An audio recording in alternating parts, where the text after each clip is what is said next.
اور جو لوگ پاکستان کو مانتے ہیں انہیں سر پر بٹھائیں گے، لیکن جو لوگ اسٹیٹ کو نہیں مانتے وہ دہشت گرد ہیں، ان کا ہم بندوبست کریں گے۔ وزیر داخلہ محسن نقوی نے صاف بتا دیا۔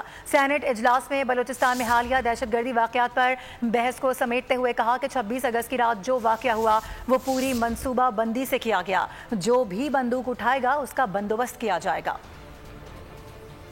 کیا 26 کی رات کا ہوا ہے یہ نارمل واقعہ نہیں ہے، اس کے پیچھے پوری پلاننگ ہوئی ہے اور صرف ایک باڈی نے نہیں کیا، ایک دو نے مل کے کیا ہے، دہشت گرد تنظیموں نے مل کے کیا ہے۔ ہمیں یہاں تک پتہ ہے کہ یہ ایس سی او کانفرنس کو خراب کرنے کے لیے بھی ایک پلاننگ کی ہے انہوں نے۔ جو لوگ اسٹیٹ کو مانتے ہیں، پاکستان کو مانتے ہیں، ان کو ہم اپنے سر پہ بٹھائیں گے، وہ ہمارے لیے بہت محترم ہے، ان کے ڈیفرنسز ہو سکتے ہیں، ہم ان کو ایڈریس کرنے کی پوری کوشش کر رہے ہیں اور وہ کریں گے اور آگے بھی کرتے رہیں گے۔ جو لوگ اسٹیٹ کو نہیں مانتے، بندوق اٹھاتے ہیں، وہ ہمارے لیے دہشت گرد ہیں اور ان کا ہم بندوبست کریں گے۔